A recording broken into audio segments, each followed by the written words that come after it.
Okay. Our teachers are to be classified surgery, so.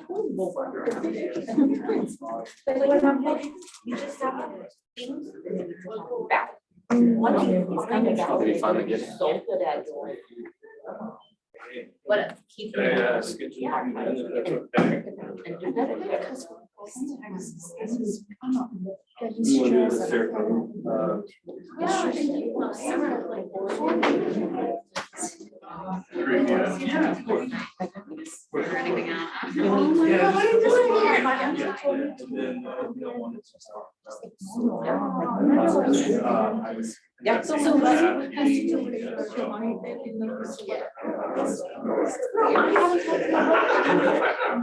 And my dad, I yelled at my dad in the parking lot on my birthday because he wanted me to work and get out of the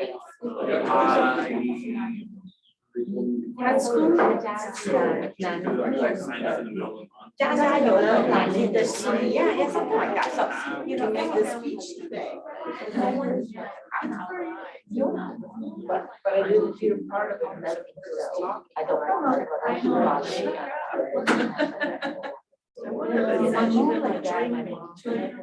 Well, welcome again.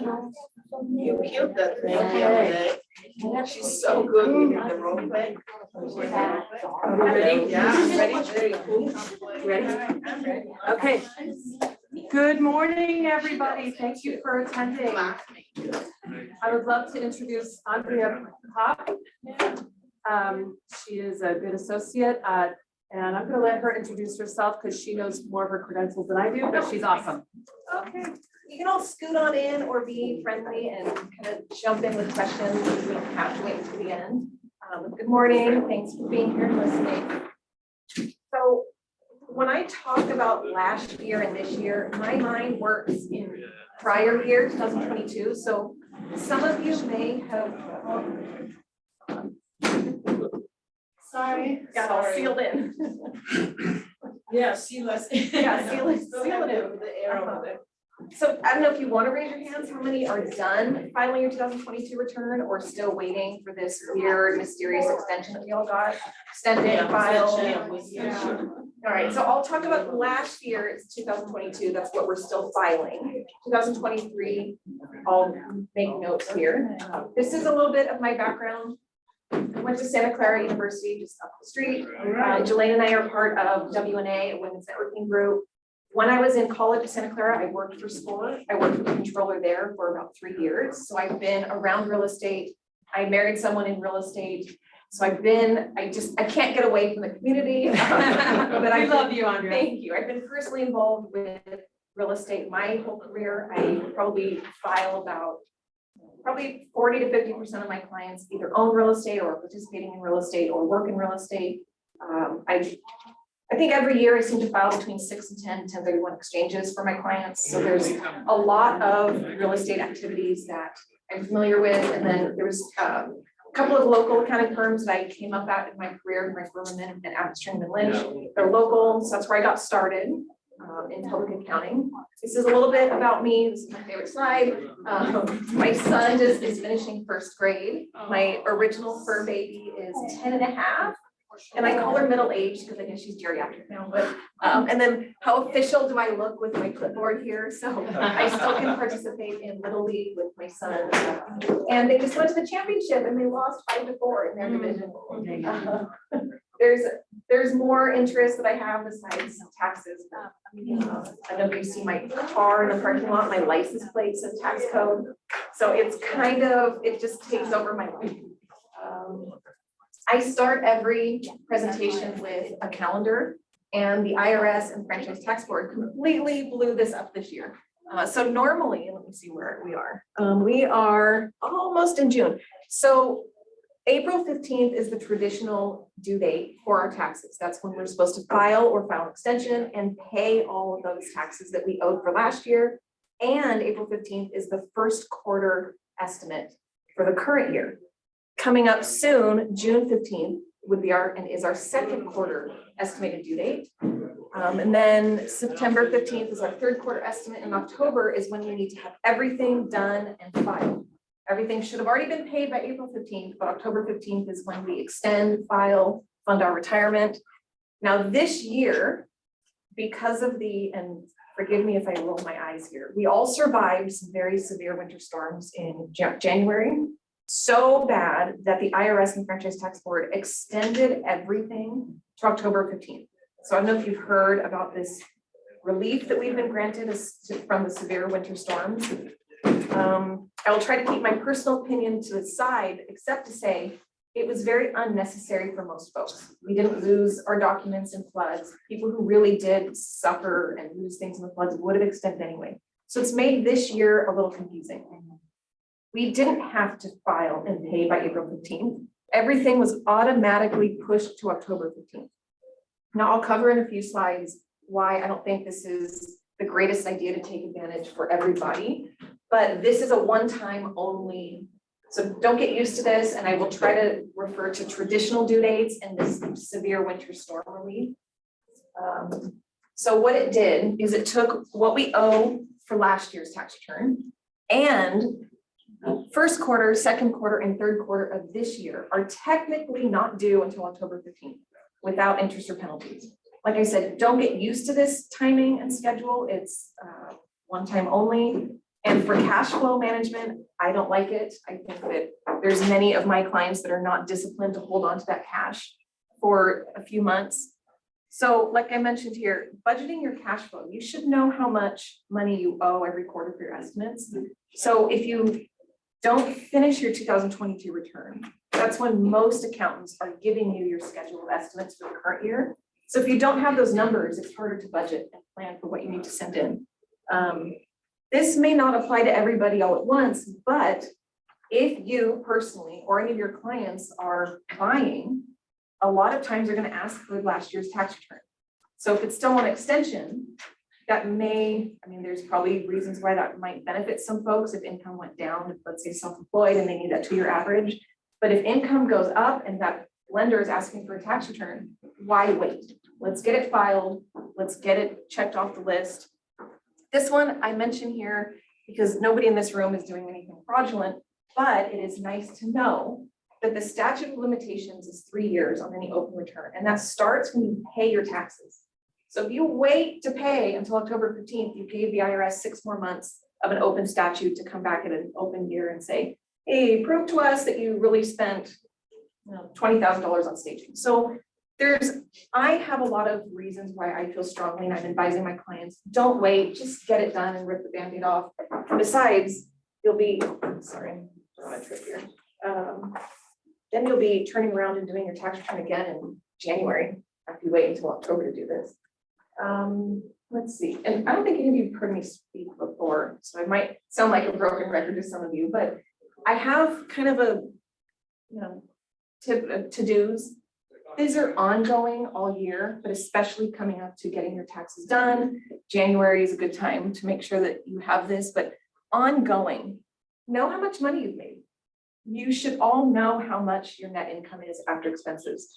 And it helps you make decisions on where you're spending money and where you're investing money. So if you're spending money on an ad campaign and after a year it's not been fruitful, look at that cost and see if that makes sense. So if you don't have a method of accounting, get in the habit of that or outsource it. Because if you are, you have a skill in a business that may not be bookkeeping. And there are bookkeepers out there that probably between $100 and $150 an hour for maybe even a monthly, what am I trying to say, engagement.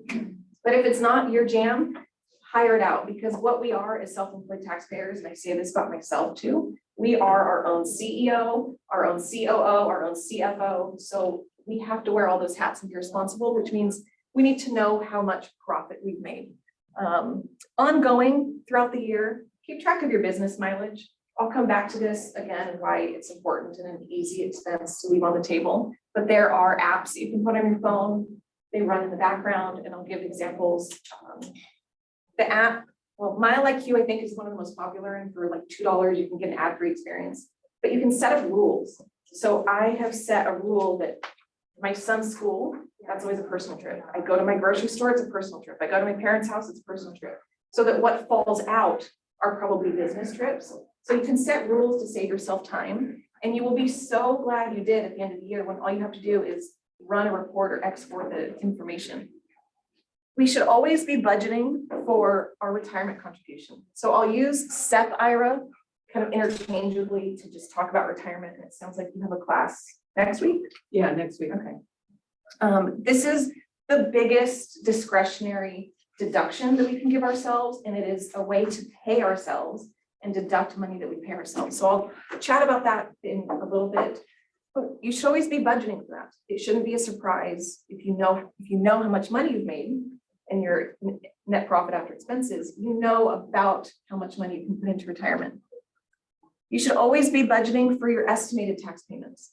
It's not a choice. It's not something you can decide to do or not to do. You always have to pay in those estimates, and I'll cover that next.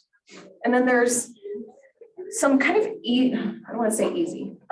There's some convenience that the IRS recently rolled out, and finally joined the 21st century. We can set up an account, a taxpayer account with the IRS and the franchise tax board. I might be able to kind of demonstrate what this looks like. The reason I find it so helpful is you can look at your payment history. I won't log in here, but once you do log in, you can see your payment history. And this is helpful to me as I'm asking my clients, how much did you pay in estimates last year? And people go, no, I think I sent something in last January. Well, there's not a reason to not know anymore. You can look at your payment history. Both the IRS and the Franchise Tax Board have these accounts. If you have notices, some notices are now available online where you can download those. And the last item is that they have made it very easy to take our money. So gone are the days of having to mail in a voucher and a check. You can make a payment on the website. And I say this because it becomes an excuse where some people say, oh, I didn't print the voucher, or, ooh, I don't have a checkbook, but I can easily send. Well, I don't want to hear my clients give excuses for not making their payments. So I try to give everything, all the information at once. So I told you I would talk about estimates. I hate paying them too. And it hurts because we work hard for all that money that we earn, and a lot of it goes to taxes. So many folks, and not my current clients anymore, but a lot of people ask me, do I have to? Can I not make estimates? Is there a choice? What happens if I don't? So while there are no police that are going to come and handcuff you for not making estimates, we are required. It is in the tax code because we are our own employers. We have to pay our taxes, because what are self-employment taxes? It's FICA and FUTA, which is Social Security and Medicare. If we were receiving a W-2, our employer follows the same due date, and they have to remit our payroll taxes on the same schedule. So we are our own employer. We don't get out of this. The penalty or the consequence to not paying estimates is it costs us money.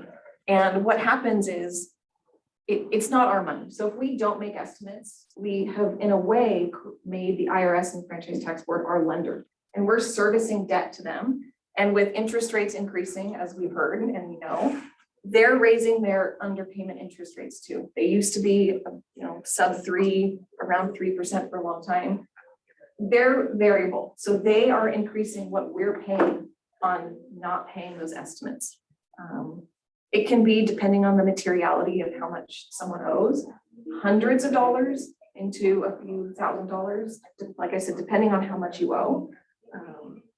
And this is the schedule. You kind of have to ignore common sense and like a regular calendar. It is the IRS. I ask people to put calendar reminders so that you guys, my clients, can keep track, not just the schedule that I give my clients. And I'm not done talking about estimates because it can be confusing. A lot of people say, well, I only made $45,000 in Q2. So I'm only going to send in 35% on that $45,000. But estimates are bigger. We have to look at the entire year and project how much money and how much our tax liability will be for the entire calendar year. So this is where your business plan at the beginning of the year is helpful. How many do you expect to close? What's your goal? What do you anticipate happening? Because looking at the cumulative column, right, second quarter, we should be paid in 50% of the entire year. So not just what we owed for that quarter, but it's cumulative for the entire year. So that by the time we get to our fourth quarter estimate, ideally, we've paid in 100% of our tax liability. So it's not just narrowly by quarter. It is looking, like the word kind of cliche, but it is looking holistically at our entire year. So it's cumulative. And this way, by the time you get to fourth quarter, you should be done. You should be relieved of that burden of paying your taxes. Now, California, we're also special. About 15 years ago, when we were in a really big budget crisis, they accelerated this schedule and they wanted more money earlier in the year. So if you've ever wondered why your accountant gives you an estimated payment schedule with 0 in third quarter, it's not a typo. That cumulative schedule, we are supposed to be paid in 70% of our current year liability by June 15th. So our California schedule is uneven, it's strange, it doesn't make sense, but we just have to go with it. So giving your accountant information for what you project for the future year is what will give you this information so that you can budget and schedule and add calendar reminders so that you don't pay interest and underpayment penalties. All right, I put this up here to say, and this kind of goes back to my bookkeeping comment. This is a screenshot of QuickBooks. You know, when you log in, there's a dashboard. It gives you a lot of information. Your spending for the month, your net income for the month. You can customize all this. I don't work for Intuit, but I will say QuickBooks has been around a long time because it works. And there are alternative and free solutions on the market, and you get what you pay for. And most of the clients that I see use those, they end up back at QuickBooks. Yeah. So one of the programs that come along with our car association fees Yeah. is an app called Herdler, Okay. and it's an accounting as well. We can track mileage and how it's costing. Okay. You just have to go on the car website. I've never seen anybody use it. I like it. Have you used it? Okay, it has good reporting. Yeah, it's very nice. Like you can track. It shows you where you track, Okay. and then you can swipe to business or swipe to personal. Does it sync up your bank accounts? Like do you? Yeah, I set a can login? link my. Interesting. So every time I spend, it will go to my spending category, and I can either say that it's personal or say that it's business. Oh, very cool. It's Heard called that. Herdler. Okay, they should do more It's free trainings for on us. that because I haven't heard anybody mention that, but that's good to know. Okay, I'll kind of go all over the place on this slide, but I'll go through some of these. I mentioned mileage. This standard business mileage rate increases every year with inflation, and they just gave us a big jump a year and a half ago when gas prices were so high. So they actually did account for the fact that all of us were spending more money on gas and fuel. So that adds up quickly. And I will probably jump down to this point here. When I ask my clients and your accountants ask you, how many miles did you drive last year? A lot of people go, I don't know, what did I drive last year? 10,000, 12,000, just use that. Well, that would be okay, except one, it doesn't follow the code where the IRS says you have to keep a log. Now, I know keeping a log is very burdensome. I don't probably keep a log the way they want to either, but I use a calendar or an app. But two, what if you had more buyers last year and you were in the car a lot more, or if you know, I'm trying to think of other examples, but if you underestimate what you actually drove, you're leaving an expense on the table that you're eligible to deduct. And like we all know they take enough money. So why give them something else to tax us on if we actually spent time in the car, spending money? This mileage deduction, it does add up fast. Our retirement. Sorry, Yeah. could you tell us what app you use for the mileage? What is app? Oh, Mile IQ is one. You said Herdler has an app. Herdler, yeah. Everyone has it for mileage. How do you spell it? HUDLR. So if you go on the car website and you go where it says like benefits for members, it'll be on there. All right, yeah, hi. And self-employed track mileage. So, okay, it does too? Yes. Great, okay. And like, they probably all have ads, and then if you spend a little bit, or Herdler, if that works for free, that's kind of ideal. Retirement, I will cover more on retirement again, but as a self-employed taxpayer, this is our biggest deduction that we can decide. So it's discretionary, but it is valuable. If we were, so to compare, as a wage earner, we were a W-2 employee somewhere, the most money we can put into retirement is $22,500. As a self-employed taxpayer, we can put in 20% of our Schedule C. So our Schedule C is what we file being self-employed. 20% of our net profit, depending on how much money you've earned and how big your year has been, the maximum, I'll go into the details, but this is our biggest deduction and it shouldn't be missed. And I'll talk about that in a minute. Credit card. Many years ago, we used to be able to write off interest on credit cards, and in the 80s, during the Bush era tax cuts, they eliminated that. But for self-employed folks, if we keep a separate business credit card and we end up incurring interest or finance charges on business balances, we can write off our interest on Schedule C. So it's not something that I think people are used to looking at. If you pay your card off every month, you hopefully aren't incurring interest or finance charges, but if there are any, this is one that is really overlooked and forgotten. And again, a lot of us are in the mindset of it's credit card interest, we can't write it off. For our business, yes, we can. Business meals. So the IRS has, what do I call it? I guess they apply some common sense where they say you'd be eating anyway. So we're only going to allow you to write off 50% of your meals. It is what it is. The requirements around this are that we need to keep a receipt. We need to write on the receipt the business purpose of that meeting and who attended. This is pretty easy to do when you fill it out, leave a tip, sign your name, fill that out and take a picture of it. I don't keep receipts. In fact, that's my worst nightmare is a shoebox of receipts. But you take a picture of it quickly. I don't know if Herdler does this, but QuickBooks, you can upload a receipt right into the program and it matches up that expense. So you don't have to track that receipt later. But meals, now I'm not saying to be egregious and make anything up, but we're self-employed. So our business falls over into our personal life everywhere we go. Every meal we have, how many people ask you, what's the market doing? What's my neighborhood looking like? What are rates like? If you're eating with colleagues and you're going out with a group of coworkers, or if the purpose of going out and taking someone out is to promote yourself, it ends up having a business purpose. So what I say, like I said, I'm not making anything up, but you can think and frame some of your expenses to make sure that this actually has a business purpose. A lot of what I'm doing is promoting myself to connect, to network. So I mentioned not estimating. So I use mileage as an example, but I can't tell you how many times it's very obvious when I look at a Schedule C, if they are giving their accountant estimates, going, yep, spent $20,000 on staging, $10,000 on advertising, and $30,000 on dues. Those even round numbers to me are extremely obvious. It also means that nobody put in the work to track those actual expenses.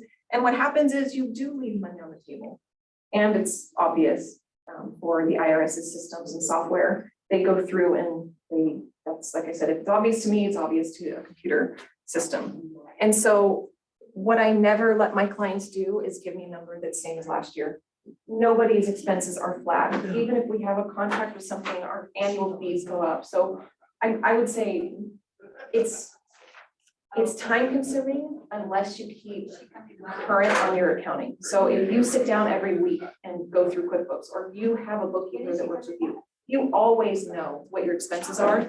So when January comes and your accountant says, all right, give me your P&L, your profit and loss, it's a much easier endeavor than going, oh my God, I've got to go through 12 months of bank statements.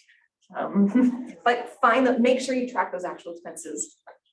Oh, I think I might have taken out a slide where don't commingle your business account with a personal account. So I use this example a lot, that because we're self-employed, and so this is kind of a personal, as a borrower, let's say we're going to refinance. We're not refinancing in this market, but a borrower in underwriting is going to ask for our business accounts. If it is commingled, you may have a lot harder time getting through underwriting. But that aside, so take out underwriting. When you need to keep track of your business expenses, if you have everything separate, you don't have to waste time going through personal categories, personal spending. it also kind of keeps you honest, right? So when you have to make a spend and you have to make a decision, okay, which card am I putting this on? And you have to answer that question. Does this have a business purpose?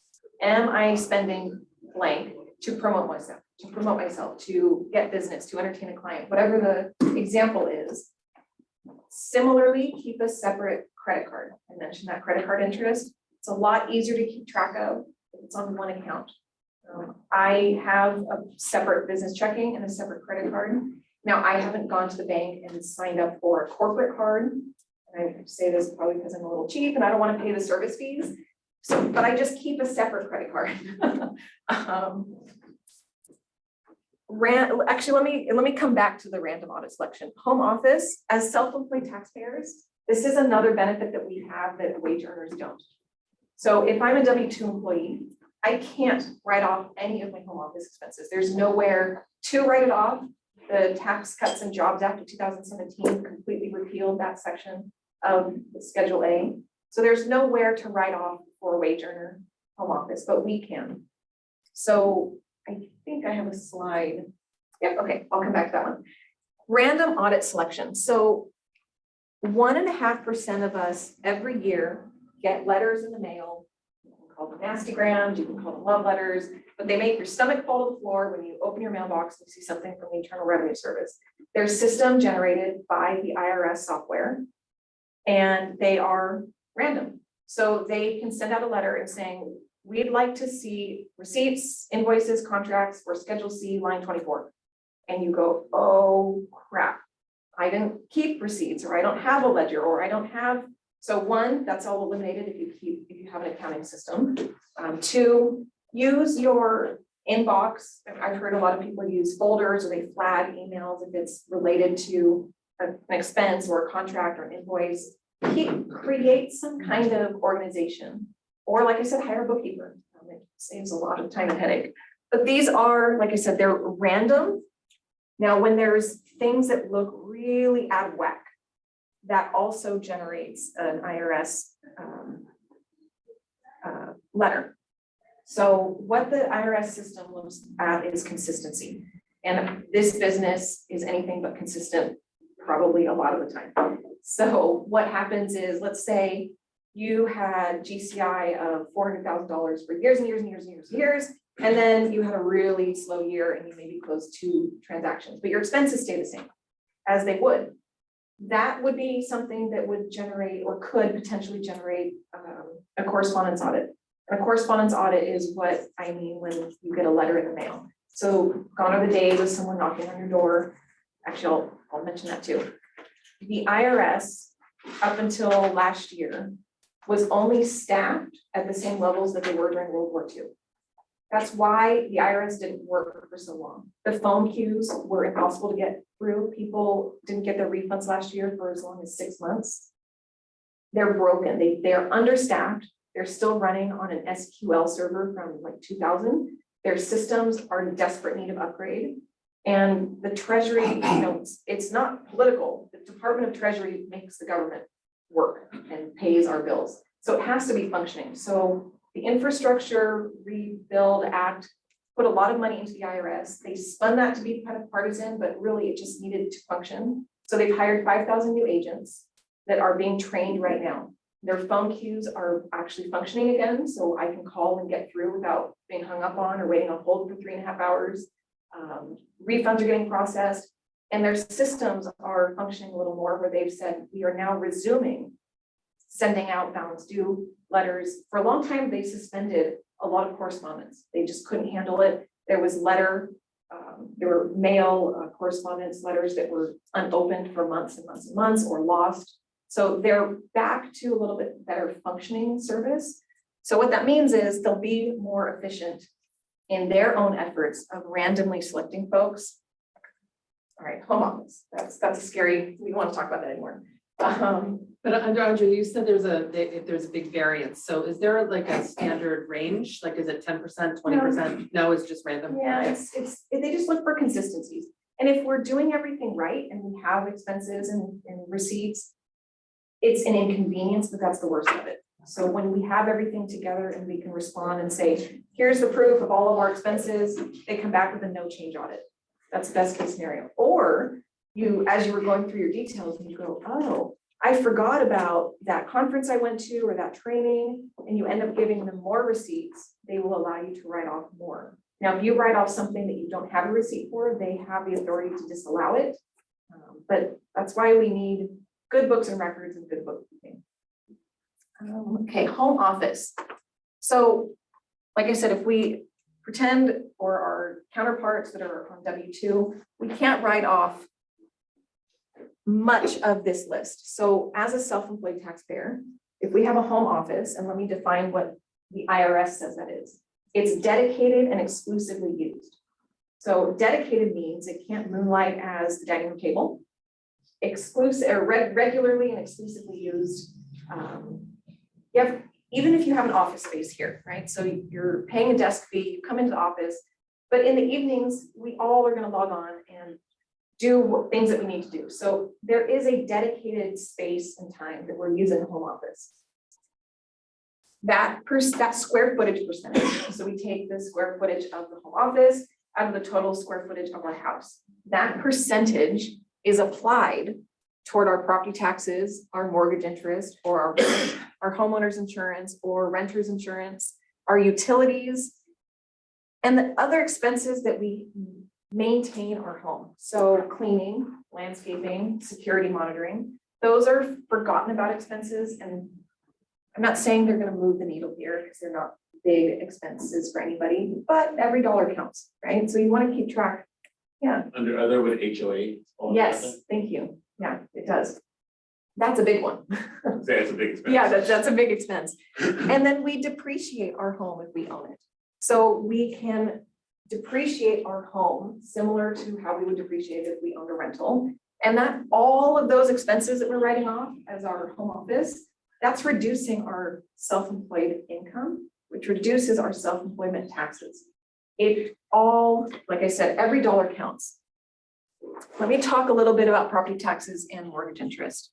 Now, I'm not going to go into Prop 19 here, but what I am going to talk about here is, I know how many of you have heard the acronym SALT, our SALT cap limit. The Tax Cuts and Jobs Act, so in 2017, this was a pretty big tax bill. It put a limit of $10,000 of what we can write off of our state and local taxes. So that's our California taxes and our property taxes. Now, most of us can blink an eye and we just spent more than $10,000 on one installment of our property taxes. There were 6 states that took a lawsuit to the Supreme Court and said this limit is unconstitutional. We've always been able to write off our state taxes, our property taxes. And again, I can't talk about this without bringing in the politics of it. But the 6 states that took this lawsuit to the Supreme Court and said this is unconstitutional are high income states. We have high property taxes, we have high income taxes. The court had a bias to not hear that case, so the case was not ever heard. As an alternative, many of those states, California included, created a workaround for those of us with an entity. So with an S corp, and that's a whole other presentation, there is a workaround for this $10,000 SALT cap if we have an S corp. But other than that, all the rest of us are stuck with this limit. There's a lot of work to try to get this changed in the next round of tax laws. But right now, this is what we have. So what being self-employed does is it takes a percentage of our property taxes and moves it from Schedule A over to Schedule C. So now we're writing off a little bit more than $10,000. So if we weren't self-employed or if we aren't taking advantage of the home office, we're not writing off probably any of our property taxes. But what that home office allocation does is it takes a little bit of more of our property taxes and moves it over to Schedule C so we can benefit from it. Mortgage interest. It used to be, so this is the date the Tax Cuts and Jobs Act went into effect.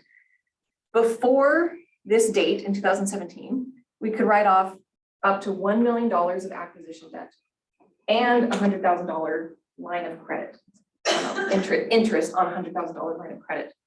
TCJA limited the mortgage interest on homes purchased after this date to only the first $750,000 of mortgage.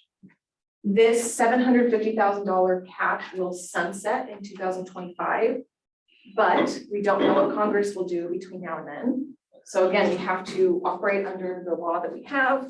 So again, by having home office, we're pulling more of our mortgage interest over to another schedule where we're getting a lot of benefit. So these are numbers that you might hear in what I call sidewalk advice, and people saying, oh, I'm writing off more than this, or I'm writing off more than that. But just keep your ear open for how it applies to you. If you've owned your home and you bought it before this date, even if you've refinanced, we are grandfathered into the $1 million limit. Yeah. Let's see. Okay, retirement. I promised I'd come to retirement. I can't stress enough that this is the best way that we can pay ourselves and write it off. So SEP IRA, I can't, let me see if I can get rid of that. Is my face covering? No, I can't move that. Okay.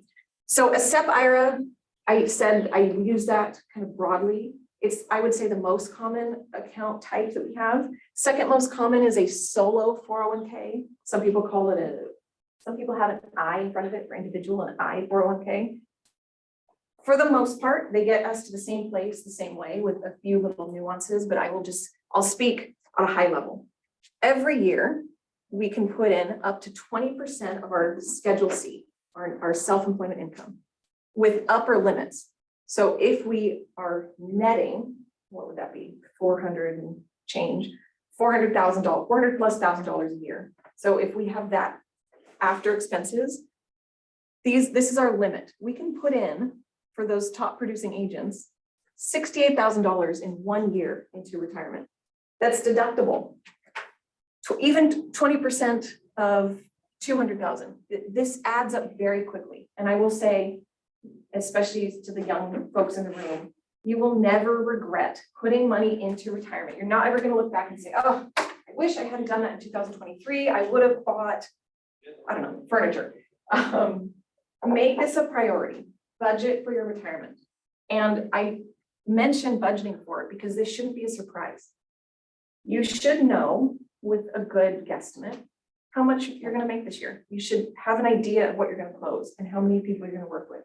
So you might not know the exact number, and you don't need to wait for your accountant to tell you the exact number, $38,512, but you can get there yourself, and you can make quarterly retirement contributions or monthly or with every commission check. You don't have to wait and do it once a year when your accountant gives you that number. You can put it in throughout the year.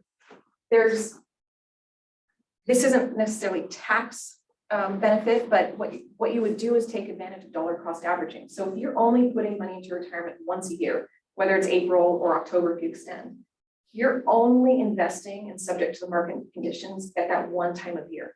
And we know that the market, well, it's the stock market, it has cycles and it has probably emotion based on whoever's tweeting that day. But you can put money into retirement, like I said, monthly, quarterly, and then you take advantage of what the stock market has done all year. So it's tax deductible. We love that. You get tax deferred growth. So what I mean here is if you kept that same, call it $40,000, and you kept it in a brokerage account for yourself, which is great. You're saving, you're investing.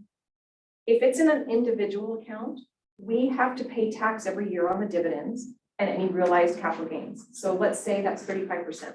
So we're paying 35% every year for that growth, where if it's in a retirement account, we don't pay it every year. So that 35% stays in the account, reinvested. There's more earnings power on every dollar that's in retirement. We will get it back one day. And I say this personally, I have to make myself make that transfer every year too, because I go through the same stress that everybody else does. Oh, I don't want to part with the cash. I'd rather hold on to it. But I take my own advice because it grows, I will be better off for it. And it feels really great to see that account grow. There's almost no overhead here in terms of setting them up. E-Trade, Fidelity, Morgan Stanley, they're almost all kind of self-serve for those of you who don't already have one. In a typical year, If you aren't ready to fully fund by April 15th, you can extend to October 15th, which is one of the, probably the most common reasons my self-employed clients do file for an extension, is simply to catch up on that retirement contribution. Now, if you do it throughout the year, you're already done. Oh, look at that. I already mentioned that one. Okay. So let's Now, is see. it a dollar for dollar deduction? It is. It is, okay. Yeah, it is dollar for dollar. There's some new, like I said, there's a few nuances between the solo 401k and a SEP IRA where, let's say you're consistently, let me use an example. Let's say your profit is consistently 100,000. So your 6 figures, that's 100,000 after expenses. 20% of 100,000 is 20,000. A solo 401k, oh, I don't have the number up here. A solo 401k lets you put in the 401k contribution, which is 22,500.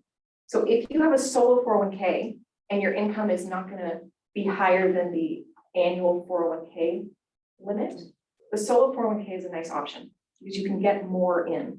And then after you fulfill the 401k portion, then you finish with the profit sharing portion, which is again, 20% of our Schedule C. So I can point you to some articles to read about that if there's questions, but everyone should have a retirement account and everyone should fund it. Okay, what's next here? You might be wondering why health insurance, why I'm talking about it, because it's not really a tax issue, but it is a little bit. As self-employed taxpayers, we can write off our health insurance premiums. Now, if we are married and our spouse's employer is paying for it, it's not deductible. But what we buy individually is a self-employed health insurance deduction with a health savings account. Actually, I should make that a little bigger, shouldn't I? I want to talk about a health savings account. So we're buying them individually. The product or the health insurance is terrible. My premium for a bronze level plan is exceedingly expensive and it's bronze level, so I get nothing covered. But we're already paying a lot anyway. Why not pair our health insurance with a health savings account? So you have to look, I don't know if you buy it through the, what they call it, the marketplace, or if you go direct to Anthem or Blue Cross, or Kaiser's a little bit of an animal of its own. But a health savings account, it is a savings account. So it's not use it or lose it, it's our money. We get tax deductible contributions. These are the contributions for a single plan or a family plan. So I'm keeping my premium low by having the bronze level, basically the worst plan I can buy. And then the savings that I have by not paying a higher premium, I'm putting in to my HSA. So I'm deducting $7,700 into a savings account. Then I invest it. So just like our retirement account, an HSA is invested. So now I have tax-free or tax-deferred growth on earnings. So when my son probably needs braces one day, I have $5,000–6,000 of unrealized gain in my account that I can sell without paying tax on, because it's qualified health spending out of this HSA. So an HSA has beautiful tax advantages. It takes a little bit of time to get used to, and I will tell you, it's kind of a shift in thinking. You go, oh my God, my premium has a $9,000 deductible, which mine has a $9,000 deductible. Yes, that makes me choke and go, holy crap. But by, a year and a half, if something catastrophic happened, those funds are in my account. I can take the money out anytime I need to. So as long as I've tracked it, I can take it out 5 years from now. So I don't need to take it out as I spend it. And it ends up being part of our overall retirement planning. Unless you need the funds right away if something, like I said, catastrophic happened. But health savings account, we're not in open enrollment yet, but come October or November, think about this conversation, look at what is offered when you log in to buy health insurance, because these are great plans. Where do you have your HSA? I tried to open one and I don't know where to open one. So first you have to have a high deductible health. I'm with Kaiser. Okay, then Kaiser's funny. Yeah. Kaiser, you're gonna have to call and ask. Oh, Kaiser would direct me to it? Yes, because they have participating banks. Oh, okay. So what this means is sometimes it's HSA Bank, sometimes it's Optum, Health Equity. You can't just go to Fidelity and open a health savings account. So like I said, it takes a little bit of footwork to figure it out. Kaiser especially, it makes it a little complicated. Any And questions? that's that's in the future, that's upcoming. Yes, 2023 October or 2025 October? What? this, every year, open enrollment happens in October or November. Got So it. every, So every yeah, every year. year around October, you can enroll Yes. this thing. yeah. Got it. And then we need to call our, You might have to call, you might look when you log in and renew, because they'll start sending us packages saying it's time to renew your health insurance, do you want to stay on the same plan? That would be the time to look into a Thank you. health savings account. Yeah, thank you. yeah. This will come out of your account, the 7,750. We have to make that contribution, we have to initiate it. It means it stays there, and then you can pull it up anytime, and you don't have to pay taxes or anything. Don't have to pay taxes and if we take it Just out. it's not taxed. We deduct money, it's deductible when we put it in. And if, as long as we take it out for medical expenses, and the list is broad. Chiropractic is on there, and I think some medically necessary massages are on there, over-the-counter medication is on there. So it's a broad list of what qualifies that we can distribute tax-free. But like I said, if you don't need the earnings, so I use this as an example. My copay went from $15 to $60 on this plan. But $60 isn't gonna break my budget. So I'm not gonna reimburse $60 out of my HSA. I'm gonna leave it in there. You know, as long as I can afford Reggie's dental expenses or whatever is happening, I'm gonna leave the money in that account. And what happens, so let me come back to retirement a little bit. I'm putting money into my solo 401k. So that's more money than I would if I was a W-2. And I'm putting $7,700 into my HSA. And I haven't covered a backdoor Roth IRA contribution, that's another $7,000. So I'm putting as much assets as I can into a retirement account. So I don't pay tax on the earnings. I don't pay tax on the dividends every year and the capital gains. So I don't want to save my money in my E-Trade account. I want to put it all into a place where I'm deducting it and I'm not paying tax on the earnings. So the more options we have as self-employed taxpayers, the more things we can take advantage of. I think I'm nearing the end. Okay, I have a question. let me, yeah, Would you recommend doing that even if you have insurance through your spouse? have them look at their options. Or you buy a plan individually and you stay on their plan as a dependent. So you can talk to a health insurance broker, you can talk to their plan administrator. There's some games, I shouldn't say game. There's some ways you can finagle where both people are covered by a plan and you end up kind of double dipping. Like, yeah, he has good health insurance through his employer, you have crap health insurance, but you've got that HSA account. And then you can decide where you submit it. Yeah, yeah. Mhm. So changing gears a little bit, in your business, and I'll just be brief on this. As you work with sellers that might have a capital gain, one of the biggest mistakes I hear is people say, oh, well, their mortgage balance is 400,000. So I'm gonna sell it for 2.6, they owe 400,000 and 2.2 is their gain. No, mortgage balance has nothing to do with a seller's capital gain. And I know none of you are giving tax advice, but listen for it so that you can direct them to say, you need to know the numbers. So I put this up here just to kind of make sure that we're aware. And this applies to us as well if we are selling.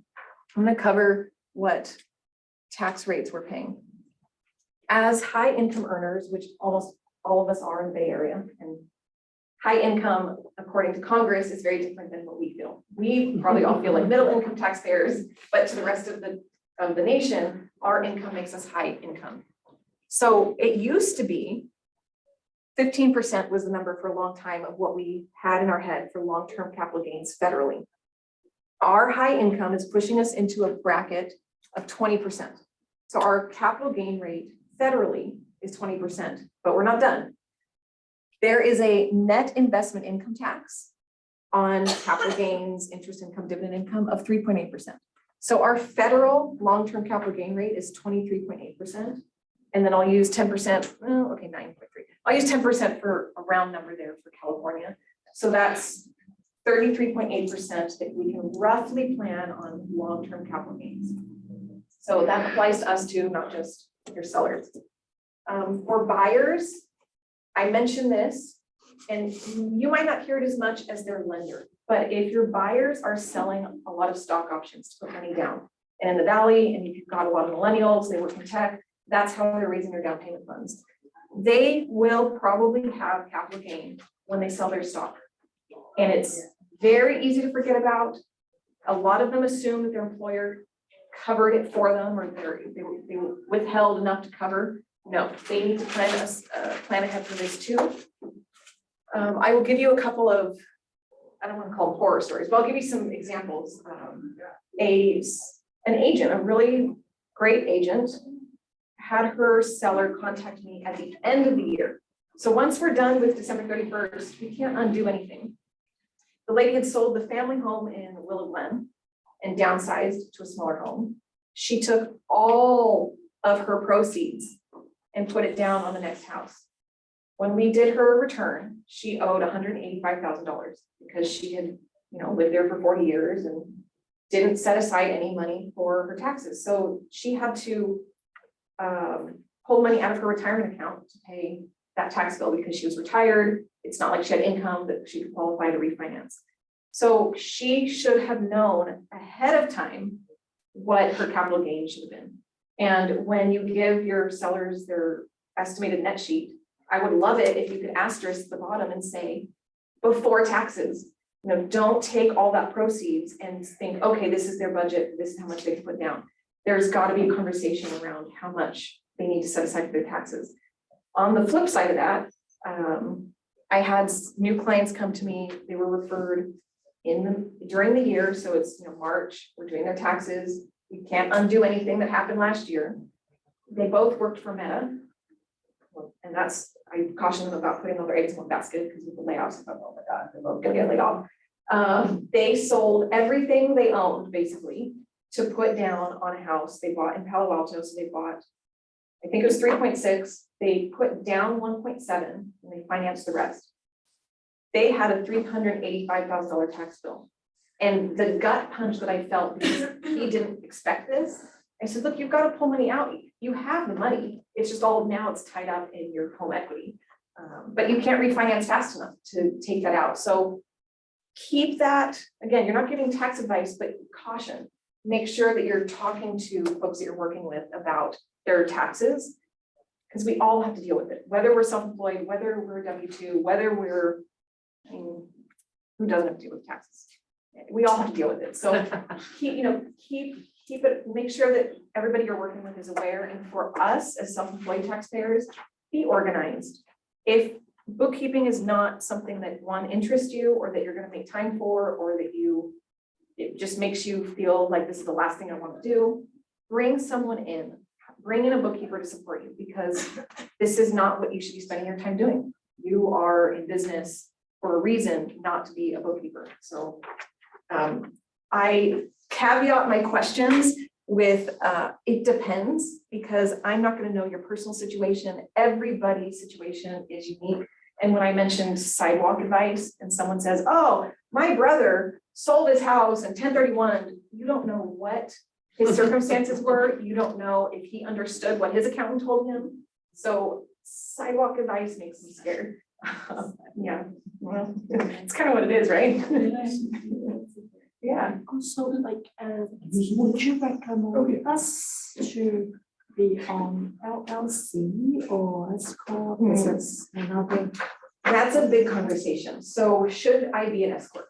LLC or sole proprietorship? So sole proprietor is what we all are as Schedule C. An LLC.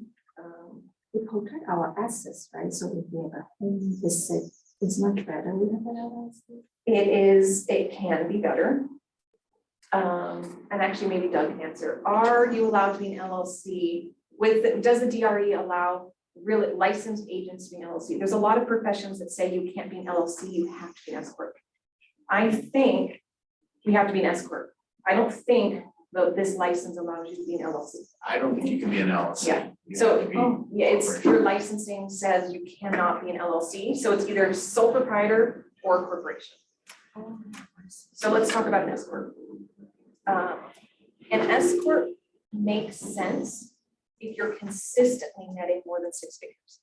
And I mean after expenses and after retirement.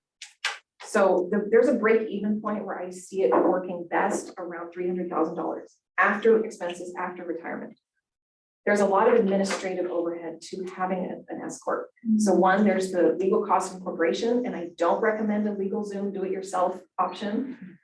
There is an annual tax return to file, so now you have tax filing fees for an S corp. You have to maintain separate books and records. It is a completely separate entity. There's no commingling allowed. Then to use it to its most tax advantage. Well, actually, I shouldn't even say that. First, you have to put yourself on payroll and draw a W-2 that satisfies reasonable compensation. There's payroll filing fees, there's payroll tax filings. So there is a lot of cost before it makes financial sense, not to mention the work. So I've seen a lot of folks incorporate, and after 2 or 3 years, they are so overwhelmed, they abandon it. So it's not for everybody. What's the savings? Yeah, what would be the savings to doing an S corp? It can be about 6 to 10% if used the most efficiently, and that's a lot of money. Because remember, like I said, there's kind of a threshold of materiality where it makes sense. So if you've got even 6% on the low end of savings of reducing your self-employment tax, it's huge, but it takes work. Now I don't want to take up a lot of time on an S corp, but this is where you have more planning around paying family members, paying yourself, you have more retirement options. So there's How much do you say that it makes sense? about 300,000 300,000 after netting. after expenses and after retirement. Got it, yeah. Because like I said, they're not cheap to start, and they have a lot of annual expenses to maintain. There's payroll filing fees, there's payroll taxes, there should be QuickBooks. There's an $800 due to California every year just for that S corporation. There's filing fees to your accountant for the S corp. So I'm not saying, I say that to be honest and not sugarcoat that, yes, an S corp works for everybody. There's a lot of advertising out there saying, come be an S corp, we'll sign you up, we'll get you going. And it sounds really attractive, but they undersell the work and the administrative time that it takes. What about if we are on Schedule C, sole proprietorship? Can we pay someone, like my daughter wanted to be an intern, can I pay it out of my, how does that work? Yes, so your daughter would receive a W-2. Oh, okay. But it has to be, so when we pay our children, the IRS, again, they use a little bit of common sense. We're not gonna pay our kids just for looking cute and being precious and they're expensive, so we wanna reimburse them for some of our costs. There has to be a job duty, like you mentioned, so if she's really working for you in the summer, there has to be an age-appropriate job description that you can reference. You should be logging time and hours, so just like any other employee. And then as long as she's under 18, minors are exempt from payroll taxes. So FICA and FUTA, the Social Security and Medicare, our children don't have to pay payroll taxes. So I'll give an example of my son. You saw Reggie. He's on my material and he's on his dad's material, and he's part of our marketing. He's part of our advertising. So he gets paid a modeling fee. Oh. He's only 7. He's not stuffing envelopes. He's not dropping flyers. Now, at some point, he will be. He might be supporting me in my IT efforts. He might be, sending off invoice reminders saying, you haven't paid my mom. So it has to be age appropriate. It should not ever exceed, I shouldn't say that. The way to avoid any income tax burden is not to pay them more than standard deduction every year, which is $12,950 this year. Don't quote me on that, it changes every year for inflation. But so I pay Reggie $6,000 a year for modeling fee. He gets a check for $6,000 because there's no payroll taxes taken out. But that's from your business account, but your business account is, from you have LLC. No, so it would work for you as a Schedule C too. You have to set up payroll, you have to have a payroll service provider, you have to pay payroll forms, filings, quarterly and annual, and make payroll. But then I can't use my personal bank account to pay her. No, it has to be your business. And so I have to go to the bank to set up a business account You should. under my name. You should definitely have a separate business account. So just for best practices, we should always keep separate business checking from a separate. But also we can't have LLC. You can't have an LLC, so you have to either be a corporation or a sole proprietor, but you can have a separate business checking account. Oh, even the sole proprietorship. I see. Yeah. If you have 2 kids, can you pay out 2 kids or it's just? 2, 4, 5. If you have a mom that doesn't work.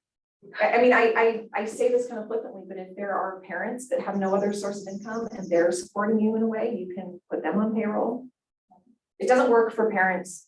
The reason I say that specifically is a lot of our parents are probably receiving retirement income or social security. Kids have no income, and parents, if they have no income, are a good candidate for this And as well. does the check have to go to their account or, No, Reggie doesn't have a bank account, so it's direct deposited into my personal account.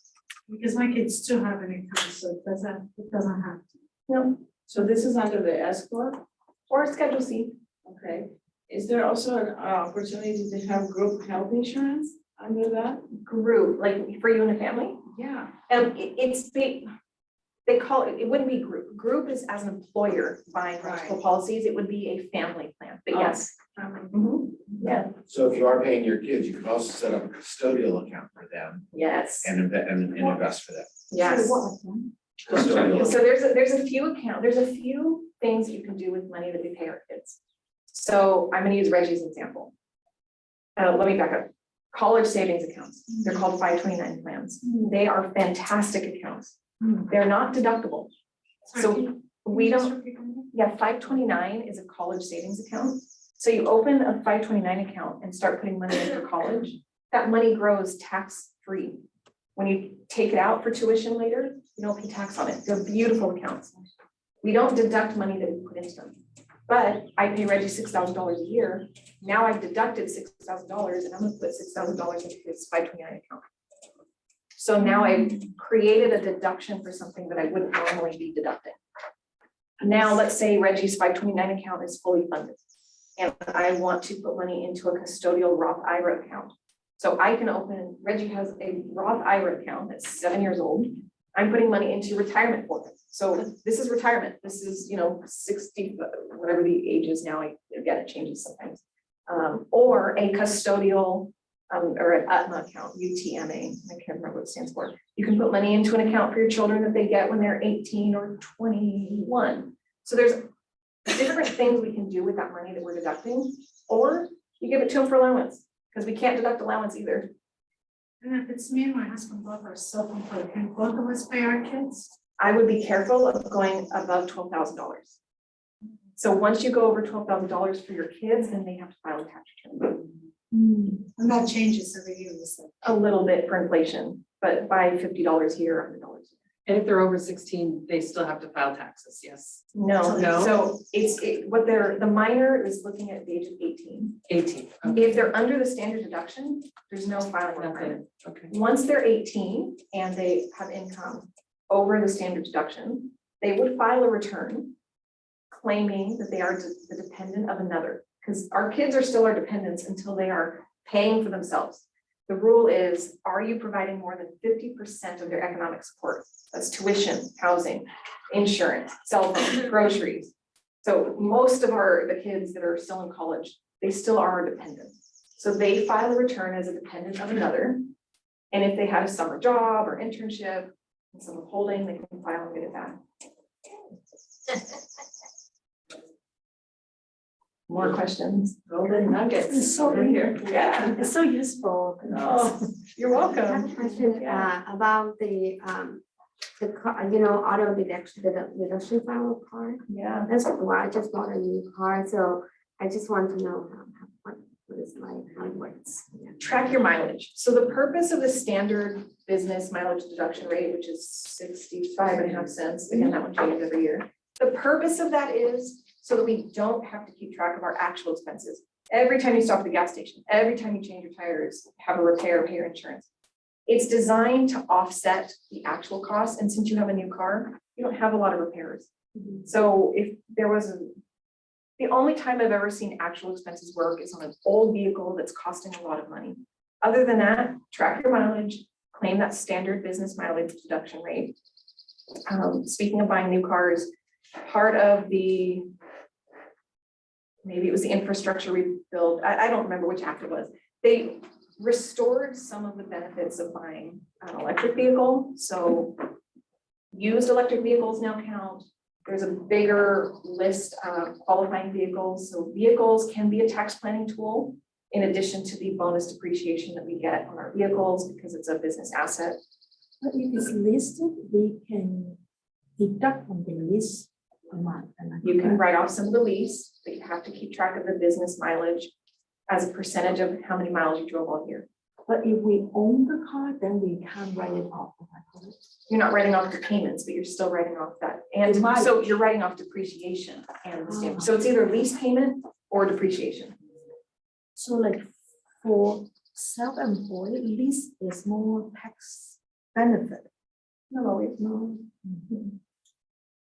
So you're saying we can write off the lease if it's leased? If it's leased, you can write off some of the lease payments, but remember, you have to know that business mileage percentage. So if you're driving 60% of the time for business, because you have, I said 60% of the lease. Oh, I see. yeah, so it's not dollar for dollar, it's, nothing is ever as good as it sounds.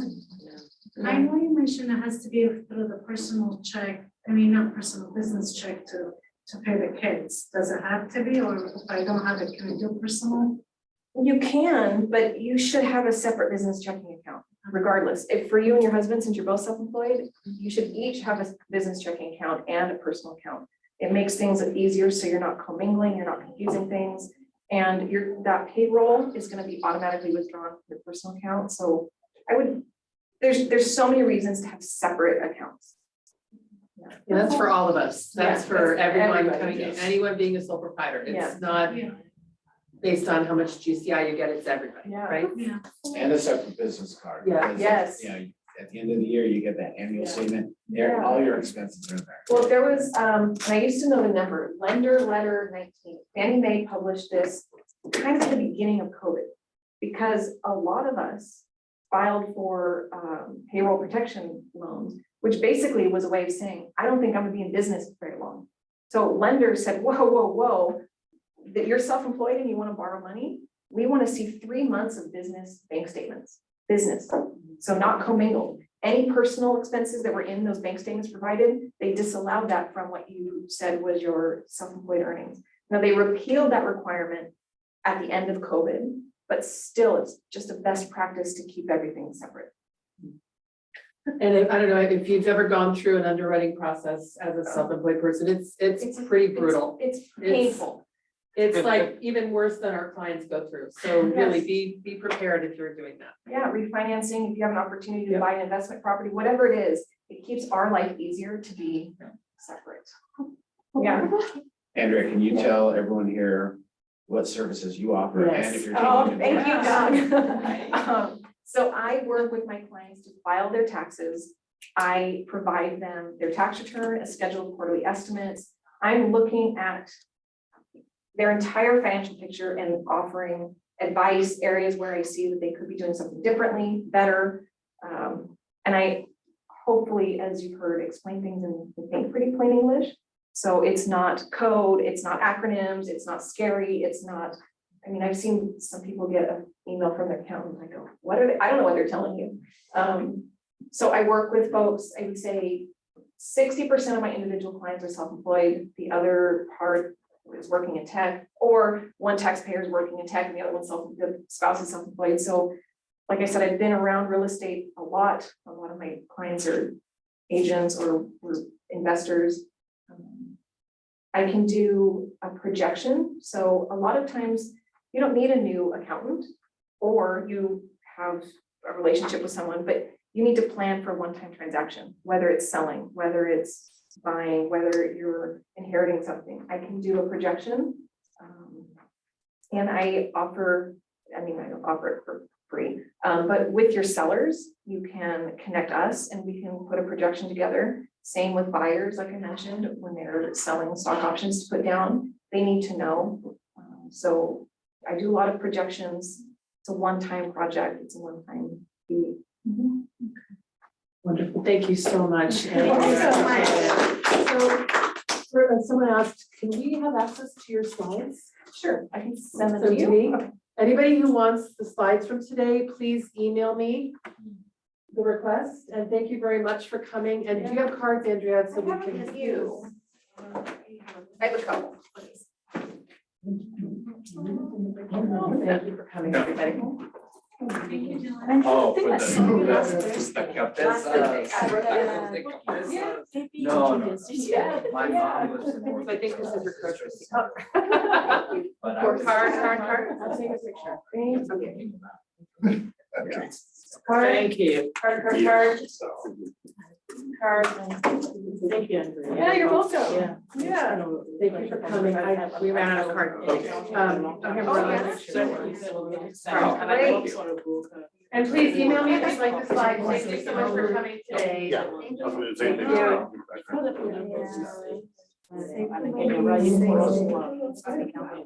Also, each other alongside with our own staff. We have a business director. Yeah. Yeah. Like. Not Yes. CPA. Oh, yeah, well, section journal. Now, sorry, we're. Oh, yeah. Oh, yeah, I gotta have to go to the doctor. I decided I don't think. I just saw the strawberry. Oh, it is. So lovely. Without even looking. I have my It's almost certainly- So they're the fruit? They're together. Okay. I took a very separate. Yeah, yeah. I space out from personal.